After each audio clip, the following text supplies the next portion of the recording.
menerapkan nilai-nilai Pancasila dalam kehidupan sehari-hari. Halo semuanya, kami telah sampailah di ruang guru bersama dengan Pak Faisal. Kami persilakan Pak Faisal untuk memperkenalkan diri terlebih dahulu. Baik, nama saya Faisal Riza, guru ekonomi akuntansi SMA Negeri 1 Palembang. Baiklah, kita sudah berkenalan dengan Pak Pai atau Pak Faisal. Selanjutnya, marilah kita mengajukan pertanyaan yang akan dibacakan oleh Faza. Baiklah Pak, di sini kami sudah memiliki beberapa pertanyaan yang ingin kami tanyakan ke Bapak. Yang pertama, bagaimana menurut Bapak agar dapat menerapkan sila Pancasila yang pertama, yakni ketuhanan yang Maha Esa dalam kehidupan sehari-hari? Ketuhanan yang Maha Esa itu adalah termasuk sila yang mutlak bagi umat beragama di Indonesia, utamanya toleransi dalam beragama. Orang Islam selalu menjalankan ibadahnya, sholat 5 waktu, ngaji, mengkaji, dan lain-lain. Orang agama lain ya ke tempat rumah ibadahnya, Nasrani ke gereja, ya dan lain-lain. Ya itulah penerapan Pancasila yang pertama di Indonesia, termasuk berbuat baik ya. Baik. Selanjutnya, saya memiliki pertanyaan yang kedua, apa saja hambatan dari penerapan Pancasila di dalam kehidupan sehari-hari seperti sekarang, Pak? Hambatan Pancasila itu ya tak sesuai dengan kehidupan sehari-hari. Perilaku Indonesia, masyarakat Indonesia tidak sesuai dengan norma-norma Pancasila. Misalnya keturunan yang Maha Esa, ya dia tidak sholat. Keadilan sosial, ya mereka tidak mau berbagi gitu. Yang keempat misalnya tidak mau bermusyawarah. Apalagi yang beradab, tidak saling menghormati haknya manusia, itu aja hambatannya itu. Baiklah Pak, untuk pertanyaan yang terakhir, yaitu apa saja manfaat yang dapat kita dapatkan dari penerapan Pancasila dalam kehidupan sehari-hari? Kita dapatkan itu artinya kita terapkan dalam amal bakti kita sehari-hari, berbuat baik kepada manusia. Utamanya kita berhubungan bagus, yang baik, terutama kepada Tuhan yang Maha Kuasa, sesama manusia, ya sesuai yang dijalankan dalam Pancasila, termasuk butir-butir dan norma Pancasila itu ya.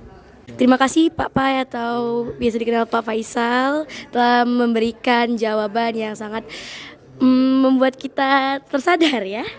Oke. Artinya penerapan nilai Pancasila dalam kehidupan sehari-hari. Terima kasih. Sama-sama. Selamat. Baik teman-teman semua, selanjutnya wawancara akan dipandu oleh saya Putri Clara dan teman saya Alivia Luki Tivana. Baik, kita sudah bersama dengan narasumber yang kedua yaitu Bapak Dedi. Sebelumnya kita perkenalan diri dulu Bapak. Oke, nama saya dengan orang tua Dedi Suryana ya. Saya lahir dan dibesarkan di Faris Panjapa ya. Oke, terima kasih Bapak. Selanjutnya pertanyaan akan diajukan oleh Alivia. Silakan. Baik Bapak, pertanyaan pertama adalah bagaimana Bapak dapat menerapkan sila ketiga Pancasila yaitu Persatuan Indonesia dalam kehidupan Bapak sehari-hari? Berkaitan dengan sila ketiga yaitu ya masalah persatuan Indonesia ya. Berarti kita punya kesadaran bahwa kita walaupun berbagai suku bangsa ya, tapi toh tetap darah Indonesia. Oleh sebab itu bagaimana caranya meminimalisir segala hal berkaitan akan mengganggu ketertiban baik bertetangga maupun bernegara. Apa misalkan? Berarti bisa mengurangi konflik-konflik, baik konflik skop kecil maupun skop yang besar. Jadi di situ ada rasa persatuan terasa bahwa memang kita ada bahu membahu ya, berdiri sama tinggi, duduk sama rendah ya. Ringan dijinjing, berat kita dijunjung. Nah di situ jadi maka semua pekerjaan tidak terasa capek karena semua bergerak ya. Mengurangi adanya sifatnya iri dengki curiga pada orang lain ya. Kalau kata orang Palembang, hilangkan sifat srek nunggit koyak jahit di situ. Ya di situ jadi kita kebersamaan, maka insya Allah dengan kebersamaan ini apa yang dicita-citakan dari dahulu sampai sekarang akan terjadi. Tidak ada lagi misalkan itu sebetulnya ya. Oke. Baik Pak, terima kasih banyak atas jawabannya. Pertanyaan yang kedua adalah apa saja hambatan yang Bapak rasakan ketika menerapkan penerapan Pancasila sila ketiga itu Bapak? Ya hambatan sebetulnya itu saja. Ada rasa-rasa mungkin satu sentimen pribadi, ya, iri pada yang berkembang, merasa apa istilahnya, senang melihat orang susah, susah melihat orang senang. Nah itu harus dihindarkan. Kemungkinan kita bisa menekan konflik-konflik di masyarakat. Masalah ada kebutuhan. Kalau tidak ada masalah, manusia tidak dinamis dong. Ya. Keduanya, masalah kejahatan. Itu bagian yang tidak bisa dihilangkan.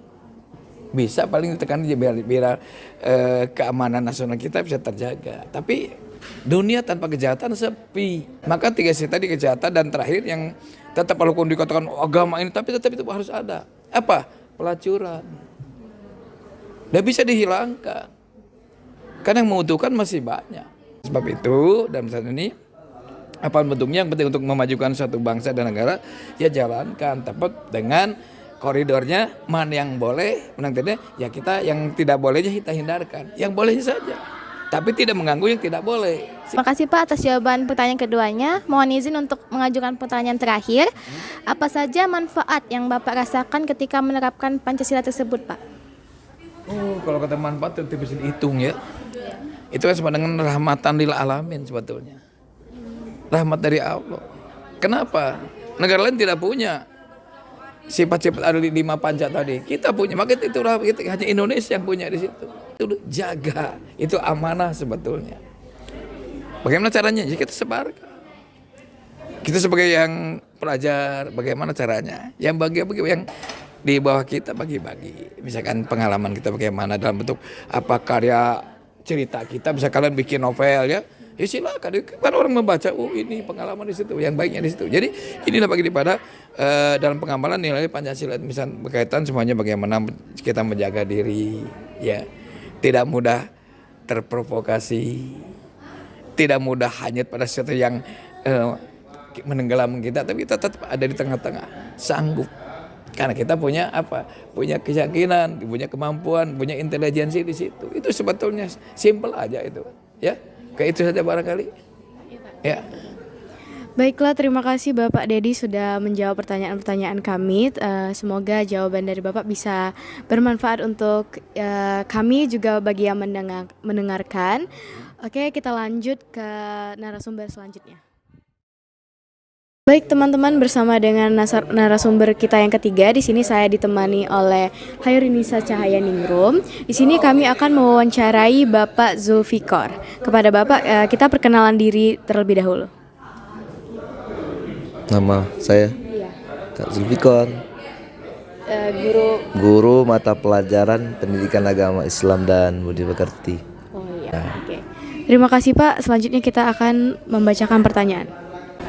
Baiklah Bapak, pertanyaan pertama adalah bagaimana Bapak dapat menerapkan sila keempat Pancasila yang berbunyi kerakyatan yang dipimpin oleh hikmat kebijaksanaan dalam permusyawaratan perwakilan dalam kehidupan sehari-hari? Oke, jadi dalam sila keempat itu yang sudah disampaikan tadi, kerakyatan yang dipimpin oleh hikmat kebijaksanaan dalam permusyawaratan perwakilan. Nah, jadi implementasinya, prakteknya dalam kehidupan itu dapat dilakukan antara lain misalnya kita dalam bermusyawarah gitu kan, misalnya diskusi, atau dalam misalnya di dalam sebuah tempat masjid misalnya, jadi pengurus masjid mengadakan rapat musyawarah untuk misalnya Hari Besar Islam. Nah, jadi akhirnya dari beberapa pengurus tadi dengan beberapa anggota bermusyawarah untuk menetapkan misalnya tanggal berapa dalam kegiatan Hari Besar Islam tersebut, misalnya 1 Muharram. Nah, jadi pentingnya di situ adalah bagaimana kita supaya dapat bermusyawarah. Jadi di situ ada kesepakatan, ada mufakat. Jadi dengan adanya musyawarah tersebut, maka insya Allah kegiatan-kegiatan yang akan berlangsung sesuai dengan yang direncanakan. Begitu kira-kira. Baiklah Pak, selanjutnya pertanyaan kedua. Ya, pertanyaan kedua, apa saja hambatannya Pak dalam kehidupan sehari-hari itu? Dalam Bapak menerapkan sila keempat itu? Iya. Nah, saya ambil contoh yang tadi, ketika kita sudah berkumpul anggota tadi untuk kita ajak musyawarah, apa hambatan yang masih kita dapat rasakan? Salah satunya ketika kita berkumpul masih menunggu anggota yang belum hadir. Artinya di situ tidak tepat waktu atau disiplin waktu, dan itu akan dapat menghambat para peserta atau anggota dalam rapat tersebut untuk menunggu kehadiran satu atau dua orang anggota yang belum hadir, sehingga ketika mau mencapai mufakat tadi terhambat karena hanya segelintir orang atau beberapa orang yang memang kita harapkan kehadirannya, tapi itu tadi keterlambatannya itu yang dapat membuat ketika keputusan mau kita ambil gitu ya. Nah, jadi Selanjutnya pertanyaan ketiga, Pak. Pertanyaan ketiga adalah apa saja sih manfaat yang Bapak rasakan setelah menerapkan sila keempat Pancasila dalam kehidupan sehari-hari? banyak manfaatnya. Jadi manfaat kalau kita bermusyawarah itu ya tentu dapat mengukuhkan silaturahmi kita gitu kan, bukan membuat hal-hal yang merugikan kita. Nah, jadi diantaranya manfaatnya itu semakin menguatkan silaturahmi kita. Kemudian ide, gagasan ya berkembang, jadi masukan itu dapat kita terima kalaupun belum ditampung terlebih dahulu. Jadi itu beberapa hal yang dapat kita rasakan manfaatnya. Tapi kalau tidak seperti itu ya tidak mencerminkan ya musyawarah. Terkadang ada orang yang mufakat dulu baru musyawarah. Mestinya musyawarah dulu dari mufakat. Gitu.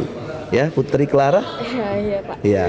Oke, Bapak, sekian pertanyaan dari kami. Terima kasih sudah membantu kami dalam kegiatan wawancara kali ini, juga memberikan jawaban-jawaban dari pertanyaan kami yang luar biasa bagusnya. Semoga jawaban dari Bapak juga bisa memberikan manfaat kepada kami, terutama bagi yang menonton.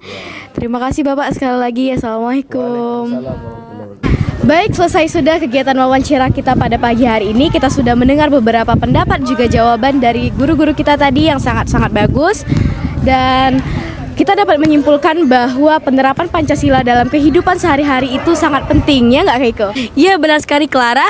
Dengan kita menerapkan sila-sila Pancasila ke dalam kehidupan sehari-hari, banyak sekali manfaat-manfaat yang kita dapatkan. Namun tidak bisa kita pungkiri bahwasanya banyak sekali hambatan-hambatan yang tidak bisa kita ikuti. Yang benar kita lanjakan, yang salah kita julakan. Sekian dari kami, terima kasih sudah menyaksikan. Wassalamualaikum warahmatullahi